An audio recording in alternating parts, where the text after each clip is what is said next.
విజయవాడలో మేమంతా సిద్ధం బస్సు యాత్రలో సీఎం జగన్మోహన్ రెడ్డి గారిపై కొందరు అగాంతకులు రాళ్లతో దాడి చేయడం కలకలం రేపింది. ఈ ఇష్యూను పోలీసులు సీరియస్ గా తీసుకున్నారు. ఇప్పటికే నలుగురిని అదుపులోకి తీసుకుని విచారిస్తున్నారు. అసలు దాడి ఎలా జరిగింది, ఎయిర్ గన్ తో దాడి చేశారా లేదంటే క్యాట్బుల్తో కొట్టారా అనే కోణంలో దర్యాప్తు చేపడుతున్నారు.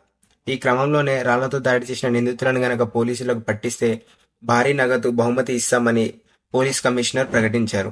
ఈ సన్నివేశాలకు సంబంధించిన వారు నేరుగా వచ్చి తమకు వివరాలను అందిస్తే రూపాయలు 2,00,000 ఇస్తామని, ఆ వివరాలను రహస్యంగా ఉంచుతామన్నారు. అలాగే ఇప్పటికే పోలీసుల అదుపులో నలుగురు ఉన్నారు. గంగనమ్మ గుడి దగ్గర సెల్ టవర్ పరిధిలో కాల్స్ పై నిఘా కూడా పెట్టారు పోలీసులు. స్కూల్ కి మరియు గుడికి మధ్యలో ఖాళీ ప్రదేశం నుంచే ఈ దాడి జరిగినట్టు ప్రాథమిక నిర్ధారణలో తేలింది. ఈ కేసు విషయంపై పోలీసులు ఇప్పటి వరకు 40 మందికి పైగా విచారించారు.